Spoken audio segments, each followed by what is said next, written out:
Playboy After Dark's second show, taped on July 24th, 1968.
Sorry I didn't see you come in. I'm Hugh Hefner, your host.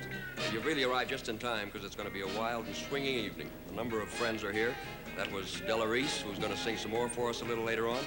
Why don't you come on with me and I'll introduce you to some of the other guests. Hi. I'm sure you've met Vic Damone before. I'm having a ball. Long-time friend, I hope so. Here to entertain and be entertained. I'm ready anytime you want. Okay. I'll show them around a little bit more. Introduce you to some other people.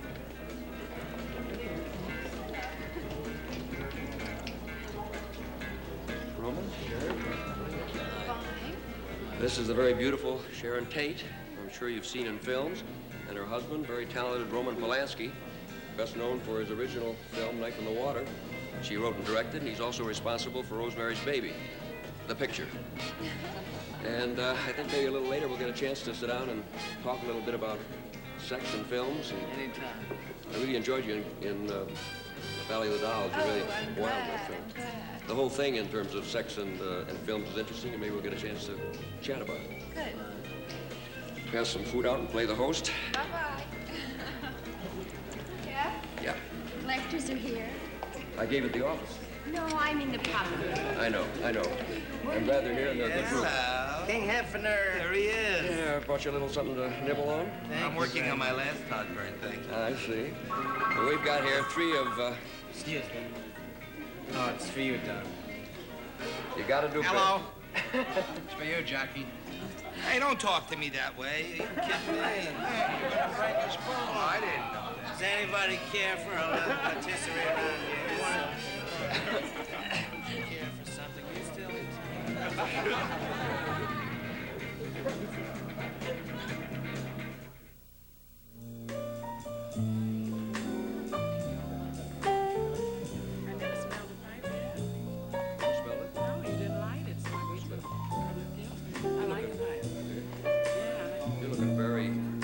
And healthier, I think, than I've ever seen Well, you. that's because I just spent the last 2 weeks up in Lake Geneva at the Playboy, and then I got horseback riding and swimming and stuff. I appreciate the plug. I understand you're doing a Broadway show. Yes, we're going to do Truman Capote's Grass Harp. They're going to call it the Yellow Drum. And that's exciting for me. This is my first Broadway show. All right. You're one gal that I've always felt in both your living and also in the professional and really enjoyed being a woman. Oh, I love it. I wouldn't be a man. It's just terrible. Because men are so restricted, you know. A man's not supposed to do this, he's not supposed to do that. But a woman, whatever we do, they say, oh man, that's a woman. You know, a woman might do anything. So I gives us a lot of freedom. I love it.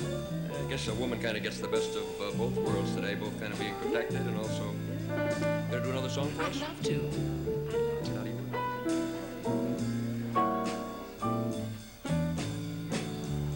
Whether I'm right or whether I'm wrong,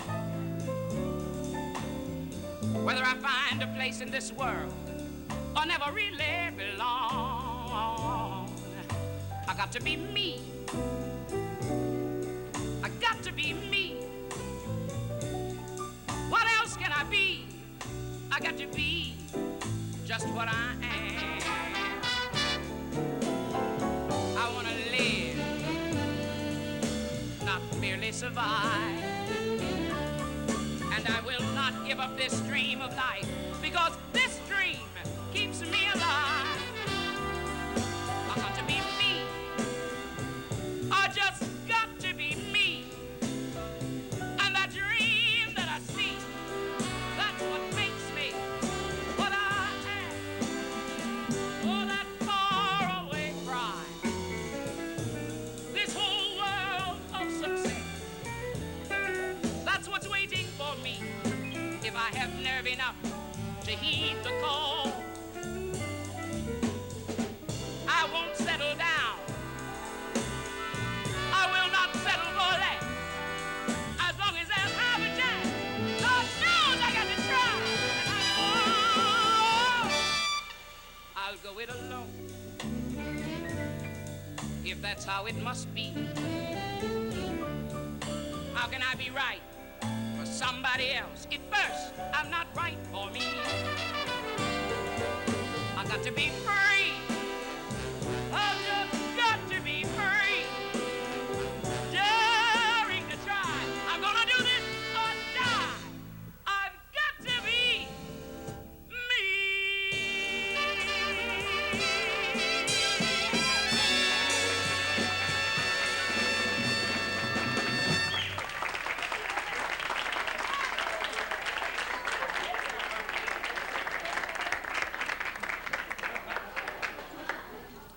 Jackie the Gale.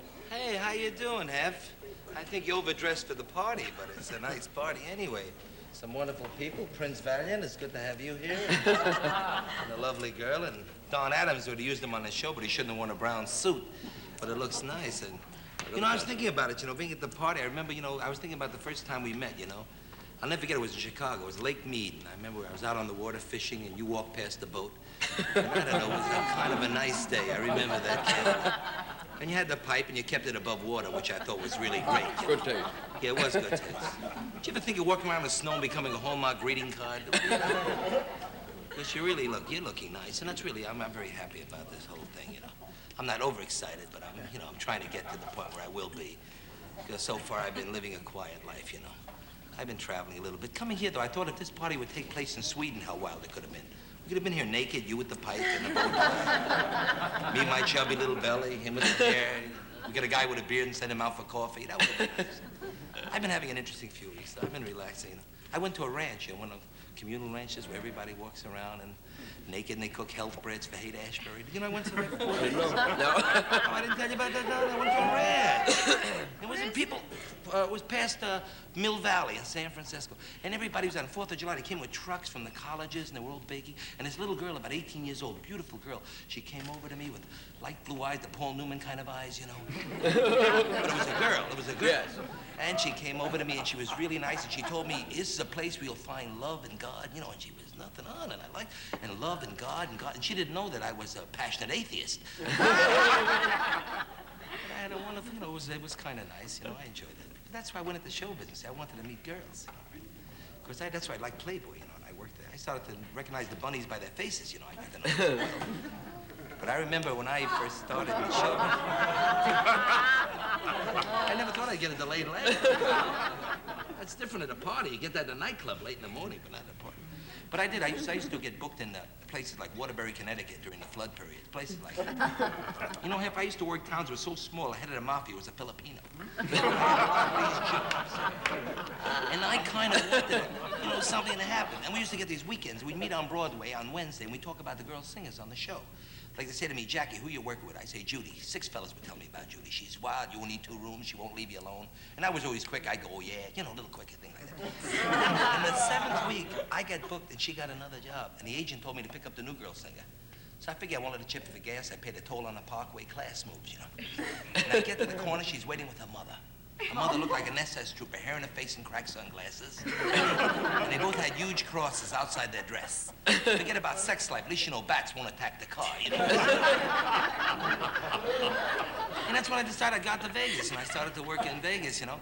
And I got to work at the Tropicana Hotel, and they had the Follies Bergère. And I figured this is going to be it for me. 200 girls, you know. They come out of the ceiling and they throw balloons. They go, welcome to Paris. We love Paris. We Paris. Then they get back in the dressing room. I'm tired of talking funny like I'm talking. Every one of them's from Alabama. Get me some grits. They all talk like that. What, did you ever take one of those airlines out of the South? They're all like that. Have you ever taken anything? Did you ever leave your house? Not, well, Were you once in front of a Pontiac with an Indian feather? I'm talking. But I'm telling you, I was down in Atlanta, Georgia. It's the home of Delta Airlines. You know, have all our Southern help. You ever hear those stewardess? Give you that Betty Joan Mary Ann in the aft cabin. The full cabin, Cindy Joan, Betty Jean. Here's your captain, C.W. Hendricks. And the captains always sound like Andy Griffin. They're always nice and good. Hi, neighbors. We're going to be cruising around 33,000 feet, and we don't anticipate too much turbulence. If you look to left of the field, you're going to see Miami Beach. If you look to right, you're going to see Havana, Cuba. And here's your new pilot, Manuel. And they had that new mystery flight, you know, out of Florida now. Nobody knows which one's going to Cuba. It's a lot of fun. The guy with the gun flies free, you know. There's a lot of that going on now. Even in California, Bank of America's been stuck up so many times, they got 3 windows now. Checking, savings, and holdups. In fact, they called the guy last week and told him his pictures were ready. It's I like this party. It's okay, Don. Try to stay awake, Don. It's a party. It's good to see you, too, Bill. Roman, it's good to kept me out of a few pictures, but we'll get along. I could have been in Rosemary Baby. You know, I prayed for her a lot of times, too. It's a wonderful picture. You're doing a nice job, and we'll get to do some musicals eventually. But I want to say... Actually, I'm thinking now of a sequel for Rosemary's Baby. What are you going to call it? Baby of Rosemary. Baby of Rosemary. Want to cut the goddamn jokes? I had enough. Warren Beatty has a baby. Warren Beatty is a baby. That's very good. That's very nice. Stay out of my act. Say this. Why don't you do Bela Lugosi? You do a hell of a job.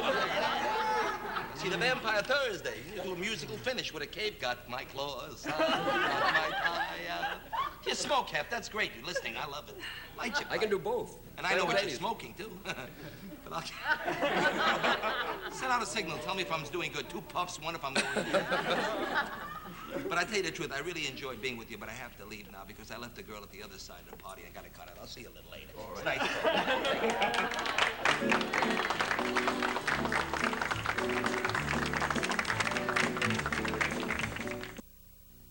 Have you seen our view of the pool here? No, I haven't. Hey, look at that.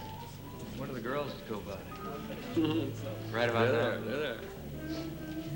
Wonder if, excuse me a minute, I'll see if I can get the collectors to maybe entertain us a little bit. Too much. Holly? Oh, yeah, good to see you. Good Looks to like see the you. boys are all set with the instruments in hand, and we wonder if we could maybe get you to play a little bit. Be glad to. You're all from Canada. Vancouver, British Columbia, that's right. How long's the group been together? About 1.5 years now. Well, you're laying down some real wild sounds, and Well, thank you very much. I'd like to hear a little bit. Be glad to. This first tune's called One Act Play. Okay.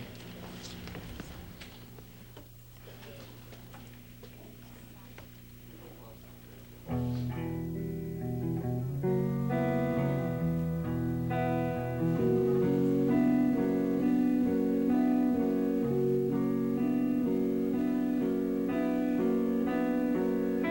you sleeping? Are you still sleeping? it's not important now. It doesn't matter anyhow. Go back to sleep now. Are you sure you're warm enough? No, it's not time to get up. Just go to sleep now.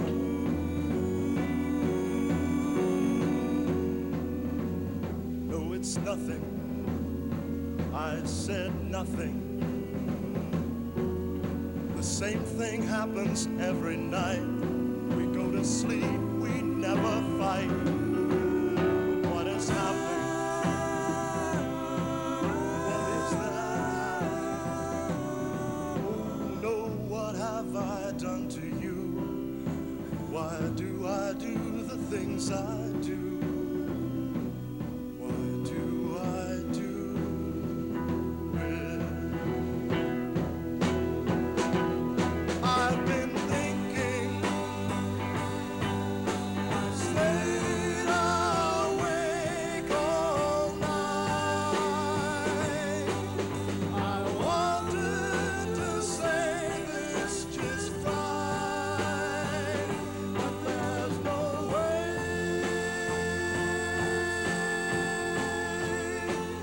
What can I say?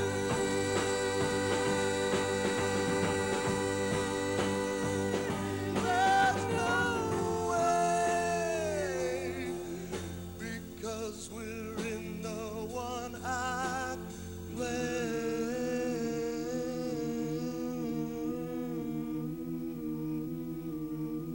Something's dying. Something is dying. I once thought I knew the cause, but I've forgotten what it was. You were crying.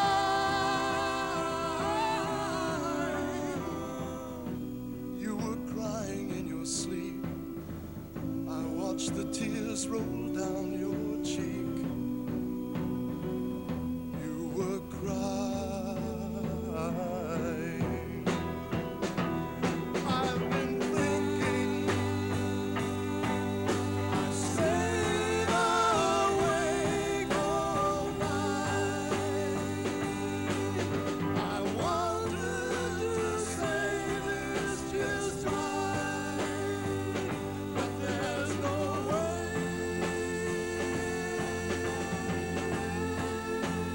What can I say? There's no way, because we're in a one-act play.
Rosemary's Baby is really, I think, one of the most remarkable films of the year, I think. It's the reaction to it is certainly a giant step for you as a director. It has a number of scenes in it that I'm sure, in this country at least half a dozen years ago, couldn't have been filmed.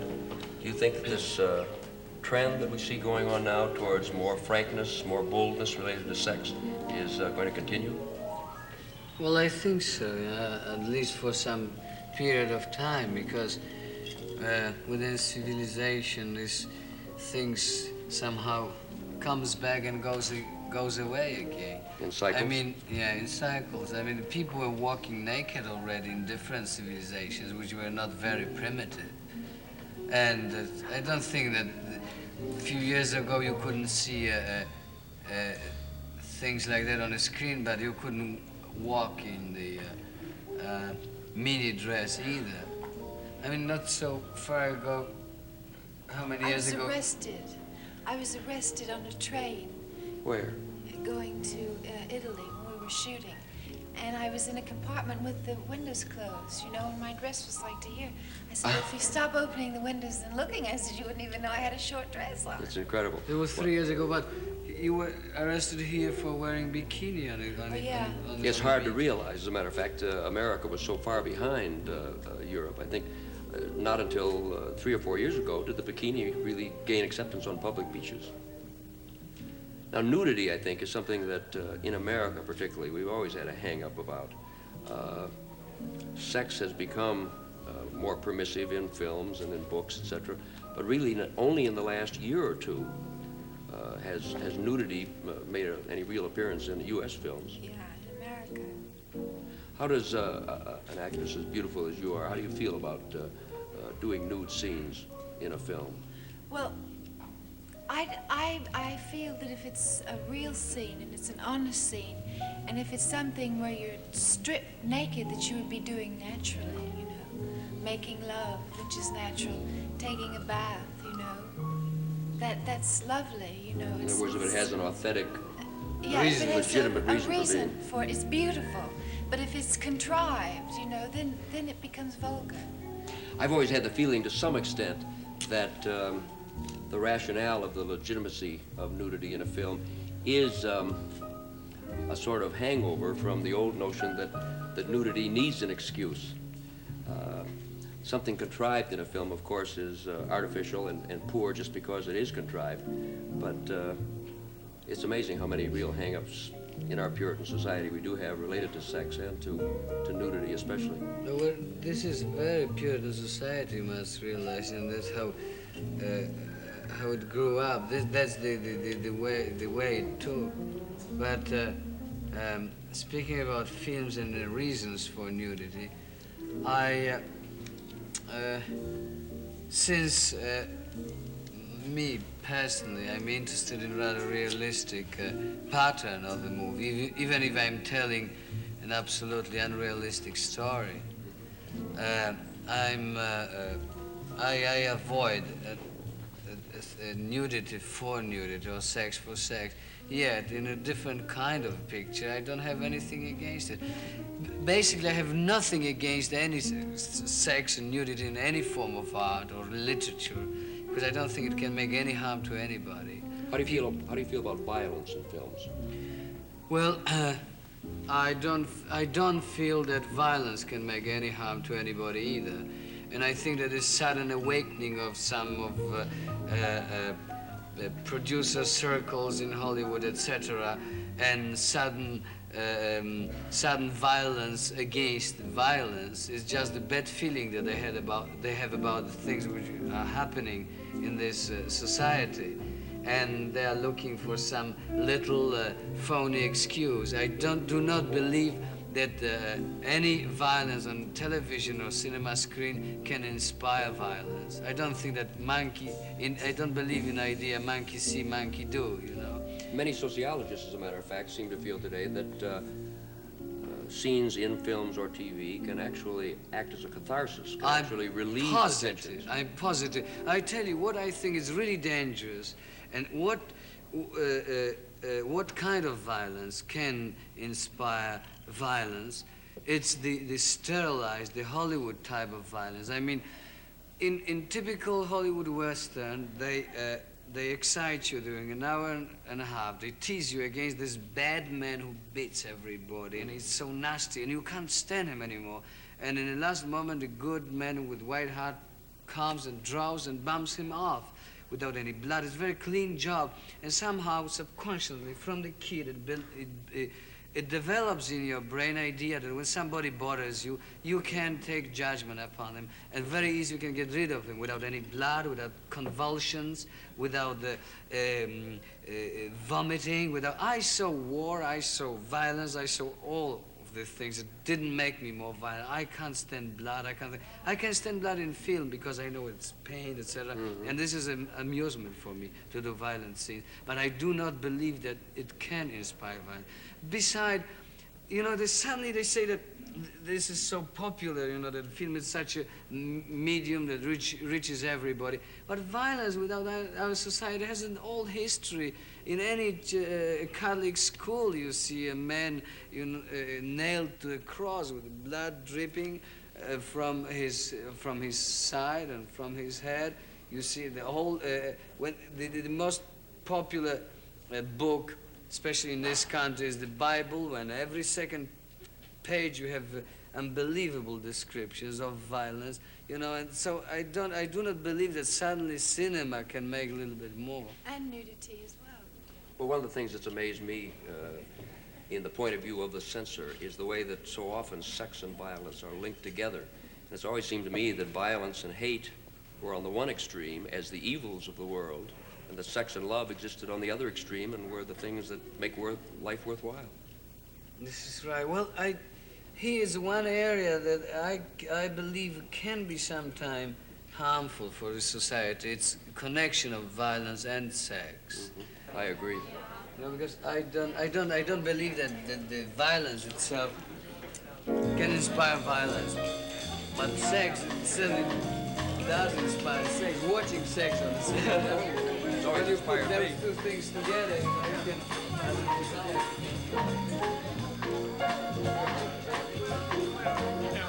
I can't explain to you how much they're doing it, and they can't do it, but they're showing me how to do it. I would, but I can't, you know what I mean? Don't build your world around a man.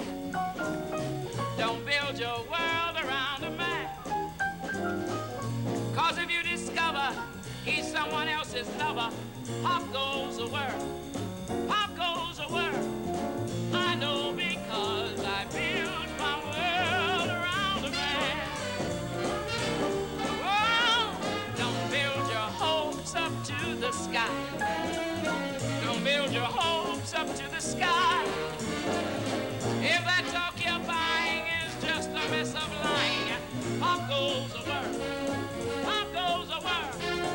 I know because I built my hopes up to the sky. Before you know it, stop goes your heart, bye-bye goes your dreams. When your lover says, I'm traveling on, off goes the world.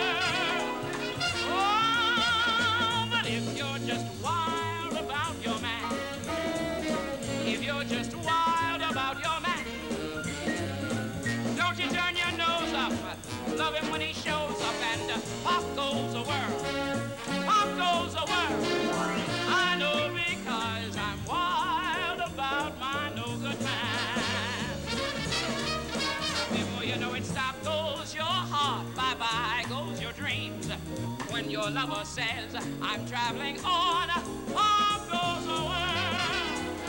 Oh, but if you're wild about your man, if you're just wild about your man, honey, don't you turn your nose up, love him when he shows up, and pop goes the world. Pop goes the world. I know because I'm wild about my no-good man. I know because I go for him. Oh, baby, I'm losing my mind.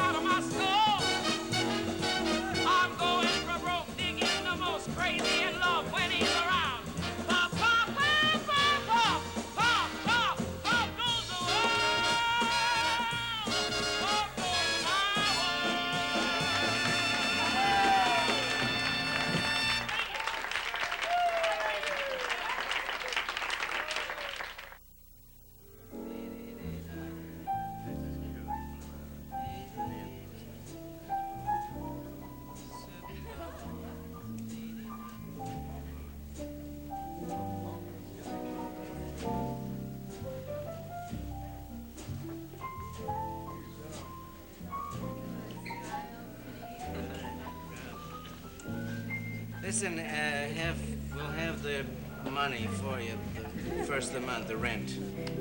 Well, just so it's there on time. Right. It'll be fine. Don't you think you better explain what that means? Well, we're tenants. So's Vic. We're all tenants. We're all in the 85, Playboy 60. building, our advertising agency. Adams, Dana, and Silverstein. Everybody Thought knows I'd Silver. throw that in. Right? Yeah. All my show business friends are now getting into advertising. That's And right. I'm getting out of publishing and into show business. What's going on? Well, that's still up for grabs. We'll tell you after the show. Okay. What business? Right now I'm in limbo somewhere in between. It's kind of funny that Bill and I finally got into the advertising agency because you know that we go back about 10 years where Bill was writing for me when I first started in the business 10 years ago. He was writing for 10% of my salary, which was like $75 a week. And, When did you make 75? That was 5 years Wait a ago. minute. You owe me $7.50. I got to tell you, this is a true story. I had come out of the hospital, and before I went, I had a back injury, and down here, lower back injury. You hyperventilate, I get back injuries. Anyway, I had come out of the hospital, and Imogene Coca, who had befriended me, let me use her apartment, which was a 300 Central Park West. Was the what's the name of the building? It was in Marjorie Morningstar. Well, it doesn't make any difference. Anyway, it was a duplex apartment, wall-to-wall money when you open the door. Fantastic-looking thing. I think our time is up. Yeah. Will you tell the story? You said we were going to reminisce. I'll say it faster. I'll speed it up. What happened was they got Bill and I together, and they said, this is a young writer and this is a young comedian, and you two guys should get together and write. I said, well, I can't afford a writer. They said, well, you give him 10% of your salary. I said, okay, where will we meet? He said, well, why don't you come over to my apartment? Now, I figure a guy that's going to work for 10% of $75 a week, where could he live? In a tenement someplace, and he gave me the address. Now it's Imogene Coca's apartment. I don't know that. I pull up in a bus. And this fantastic apartment on Central Park West, and I said, I must have the wrong address, and they sent me upstairs, rang the bell, penthouse, duplex penthouse. He opened it up, he was in a white lounging robe. Imogene Coca. And he said, come in. I didn't want to bring that up. Nobody knows. I would They do now, folks. Okay, all right. Nah, he's all right. What was the bit with the knees? What is that? And he brought me in, and there was a big piano, and I said, my gosh, that guy really makes a lot of money. He must have an awful lot of clients. At $75 a week, about 10 million clients. And I went for my wallet, and I pulled it out, and when I pulled my wallet out, my unemployment check fell out on the floor. Which was more than I was making. But we did a lot of good things back in those days, the days beyond recall. It was Bill. I did a routine in the beginning, thing with, there was a detective, a takeoff in a detective thing. Why are they laughing? I haven't said anything. That's right. You've broken They're a laughing precedent. at the straight lines. I did a thing, a takeoff on William Powell and the Thin Man. And I just saw William Powell in Palm Springs a couple of months ago, and I said, hello there, William. And he said, oh, I know you. You're me. Anyway, I did this takeoff on William Powell as a detective in the Thin Man series, summing up the whole case, you know, where they used to get completely confused when at the end of, if you would walk in the middle of the picture or the end of the picture and you hadn't seen the beginning, you wouldn't know what was going on. But he'd have all the suspects lined up in the room, and he would be summing up the case, and you try to figure out what was going on, and he would say, all right, Inspector, there's your man. A liar, a cheat, a thief, a blackmailer, and a murderer. But he's my son, and I'm proud of him. You needed money, and you needed it badly. So you, it's so long ago. Anyway, this was As you can see, he was in trouble, so he came to this apartment. This was the character, and Bill said to me, that is a great character, and we should write all routines for that character. And as a result, actually, of Bill recognizing that voice, that character, I did all these routines that we wrote together, the defense attorney and the baseball umpire, and I'm still doing it. Can I do you? Let me do you. Do me. This was out of the defense attorney. Your Honor, ladies and gentlemen of the jury, for the past 20 minutes I've sat idly by, Well, the prosecuting attorney has stood here and made a complete ass of himself. Now it's my turn. Huh? I'm a little hot. He's getting bigger laughs with that than I do. You know, Then we did a routine that was, what was, the football coach. I don't remember that one. I remember it.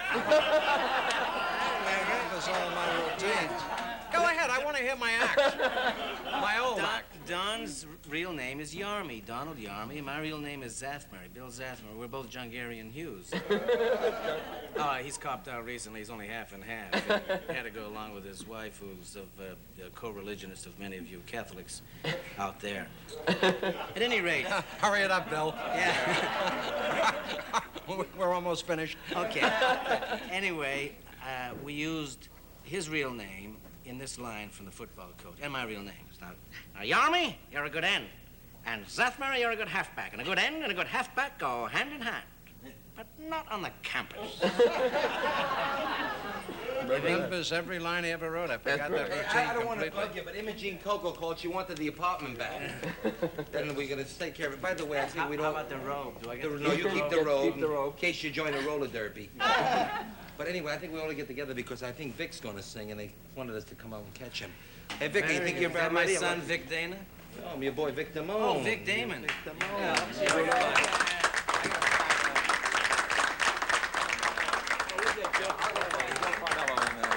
We'll get Joe.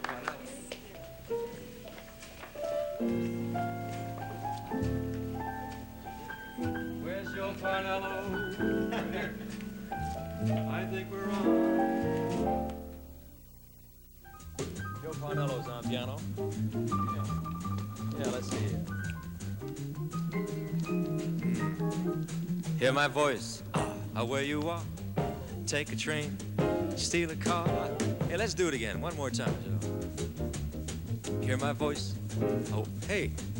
I hear my voice, where you are. Take a train. You want to do it with me? Come on. Hey, you get on this side. You get on this side. Okay, now you're loose. Get loose. Get loose. Get a little looser. That's it. Now, which is your best side? Your right side or your left side? Right. You're right. What about you? Oh, your right side, left side. We got 4 bumps. Okay, here we go. Hear my voice.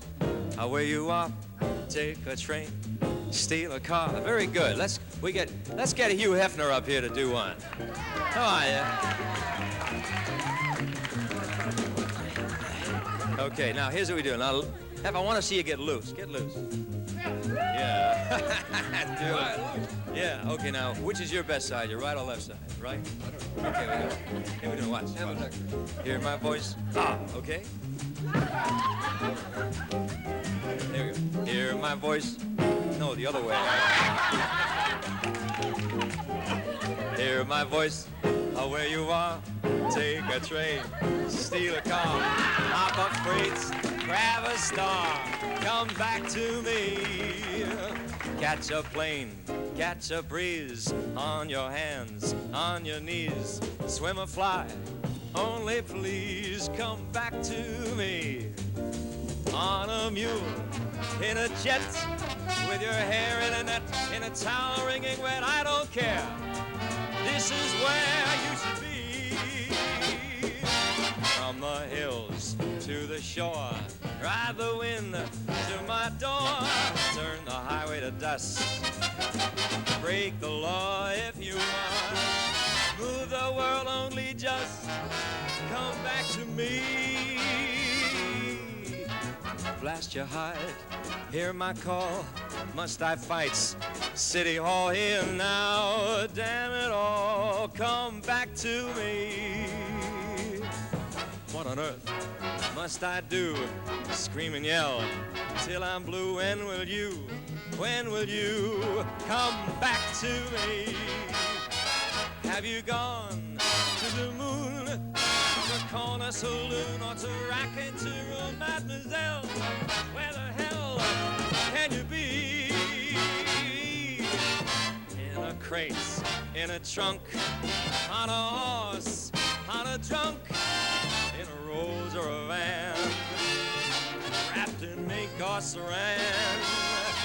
Any way that you can, come back to me.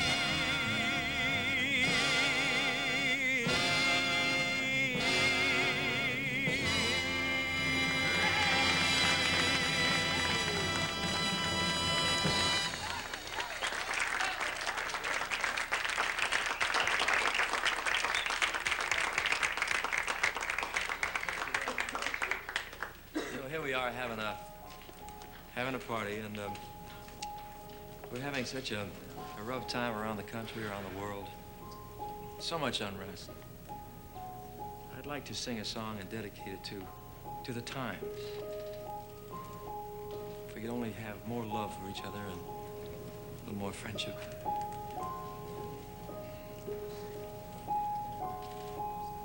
There's a place for us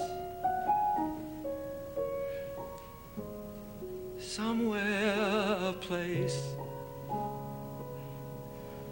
for us.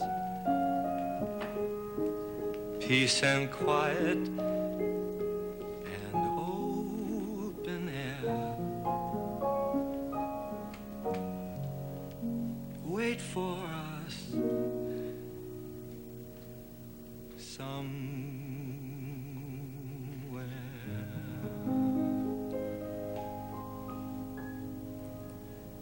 There's a time for us someday, a time for us, time together, with time to spare, time to learn, time to care. Someday, somewhere,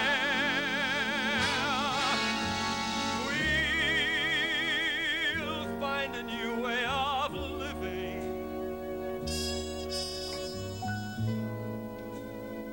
We'll find a way of forgiving.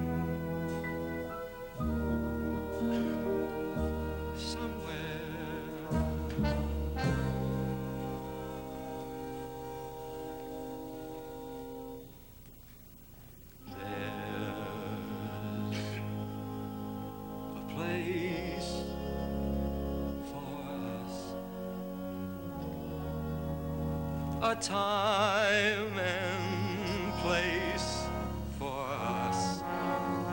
Hold my hand, and we're halfway there. Hold my hand, and I'll take you there. Someday, somehow.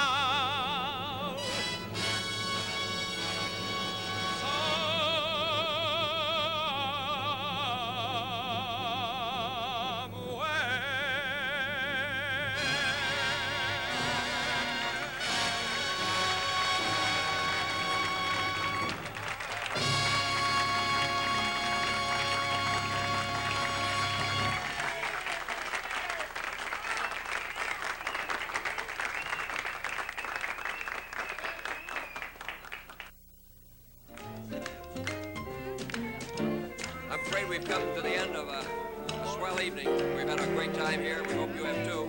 We're going to be here same time next week. If you're able to, come on in and join us. Till then, good night. Transportation arrangements provided by Sabina Airlines. Europe begins in Brussels, and Sabina flies there every day.